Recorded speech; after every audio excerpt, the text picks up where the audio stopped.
You found it. Your home for the best content on your favorite team, the Fighting Tigers of LSU. Do us a favor. Subscribe to the channel. Leave your comments below. Be sure to smash that like button.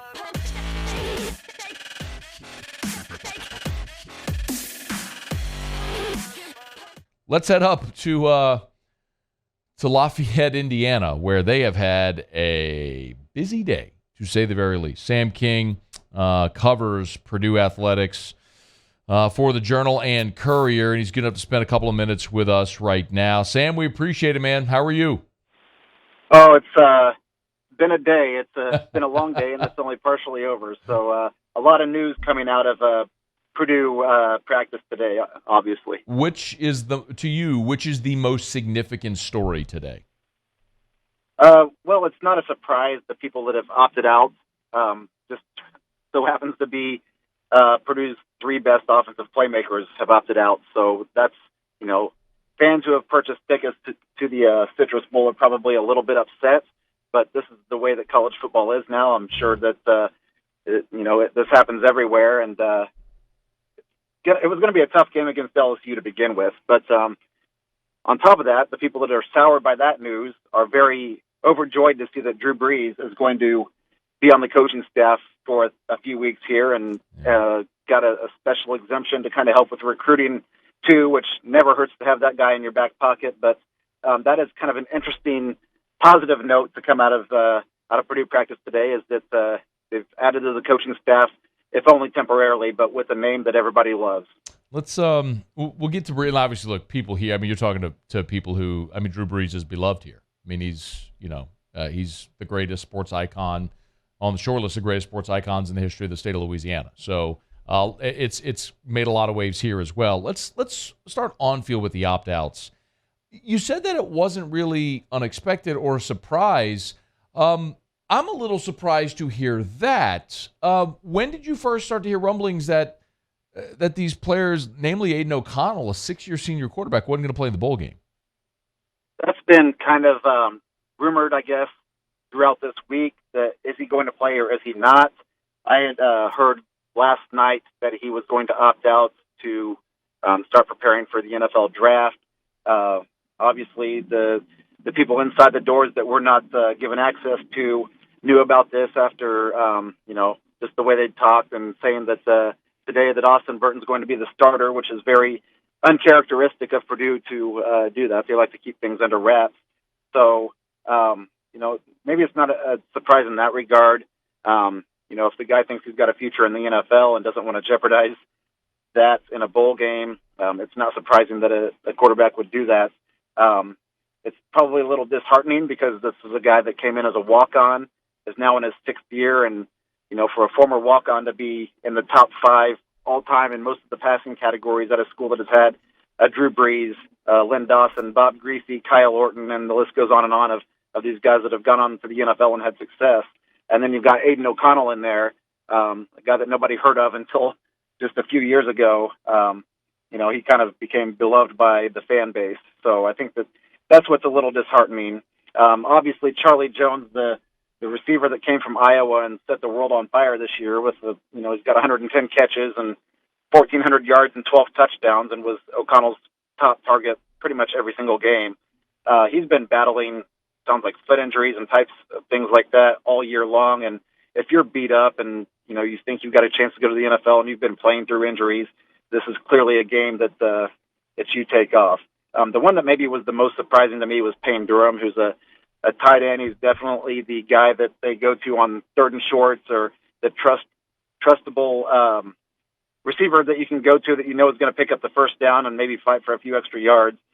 He announced on Instagram today that he will not be playing. So that definitely zaps Purdue of 3 big playmakers on the offense. And so we're going into this bowl game on January 2nd, maybe not knowing what we're going to see or who we're going to see. Now, this happened a year ago also against Tennessee, and it was just, some names that nobody had ever heard or thought of that had huge games.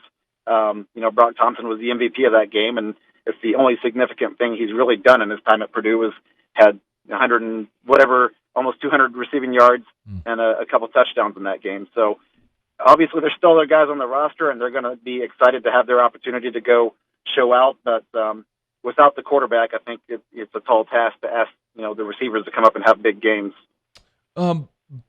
Burton, UCLA transfer. How much do we know about him at quarterback? He is a more athletic guy, probably, than Aiden O'Connell.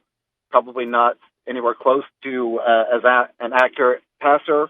But he did start a game this year. He started against Florida Atlantic. Now, Florida Atlantic was a game that Purdue was expected to win and did win, but just barely. I think it was a 28-26 game very early in the season. So he performed pretty well that day. It was only his second career start. He started one game at UCLA in 2019, I believe. So doesn't have a whole lot of experience on the field, but he's a guy that, he believes he can get the job done. And when he was called upon this year, he absolutely did. So it maybe gives you a little bit of a different dynamic that he's not going to drop back and be kind of a statue in the pocket. He can maybe move around a little bit, and then maybe that gives you some flexibility with, running a 2-quarterback package where you have another quarterback come in and do some things too. But just because a guy is named the starter doesn't necessarily mean he's going to take all of the snaps at quarterback. So I would expect some secrets to be kept under wraps until the bowl game. Man, it's eerily similar to something LSU went through a year ago in their bowl game where they had 39 scholarship players available, had a receiver playing quarterback. It's just kind of, as you alluded to, the nature of what we sort of expect now with these bowl games that aren't playoff games. Sam King is with us. He's on Twitter at Samuel T. King, covers Purdue for the Journal and Courier up there in Lafayette, Indiana. Brees, do we know yet what his role is actually going to be? I think being Drew Brees. Obviously with Jeff Brom going to Louisville, he took quite a bit of the staff with him to get an early jump on recruiting there. That's, again, how college football works in 2022. So the staff was kind of shorthanded, and I think he's just kind of willing to help out here for a few weeks. He's always been a great ambassador, as he has been for the Saints and for Louisiana, even going back to his days with the Chargers. I just know he still gets out there and does some charity work. He's back here every season, a couple times, just being a presence. And I think that he knows kind of that's his role now. And he's going to be, I imagine he'll have a lot of input, especially for the quarterbacks, and give a lot of insights. But I don't know how much hands-on he's going to be. I don't think he's going to be calling plays or anything like that. He maybe offers suggestions. The thing that struck me, though, was that he is going to be involved in some recruiting things. So I imagine that's a situation where you bring a guy on campus and you introduce him to Drew Brees and shake hands, and you hope that sells some kids on coming to Purdue that maybe had thought about backing out of the verbal commitment because of the coaching change. It's pretty brilliant, man. I mean, that's that. I mean, from a recruiting standpoint, it's brilliant to have Drew Brees there. What about Purdue has a new head coach. How much is Walter going to be involved in bowl prep or any of this at all? Yeah, we met Ryan Walters yesterday for the first time. He flew in, I believe, on Tuesday, and then yesterday was introduced to the alumni and the media and did all of that before he got on the road to recruiting. And he says he's going to be out of the way. This is their season. I wasn't a part of it. I want this team to finish off the job here and what they've built, and then he's going to take over after the bowl game. Right now, his priorities are getting the staff lined up and maintaining whatever verbal commits are still with Purdue in terms of, the guys that there's been 5 or 6, which was not a surprise, that backed out of their verbal commit. Several of them flipped to Louisville shortly after Jeff Brom left, but he's trying to salvage those that are there, probably trying to keep some of these guys out of the transfer portal who are on the fence about that. And then also, I imagine he had some recruits lined up to Illinois that he's going to try to flip to come to Purdue. And so I imagine he'll be quite busy, but he says he's going to stay hands-off with the bowl prep. Before you go, are Purdue fans going to make the trip down to Orlando? Well, I think some alumni and some fans wish that they had heard this news before they purchased tickets, to be honest.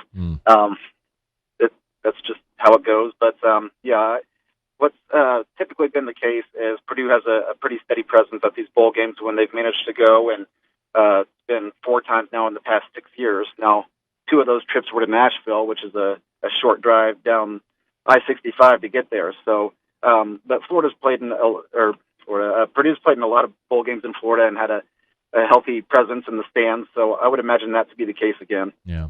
It makes sense. I mean, you want to get out of an Indiana winter and head down to Orlando for a week or a few days. It does make sense. But like you said, man, what a different reality that both teams are facing heading into this game on January the 2nd. He is Sam King from the Journal and Courier, covers Purdue. We appreciate a couple of minutes, man. Thank you for the time on a busy day. I appreciate you having me on. Thank you. Hey, thanks so much for watching. Please leave your comments. I love to interact. And be sure to hit the red subscribe button below.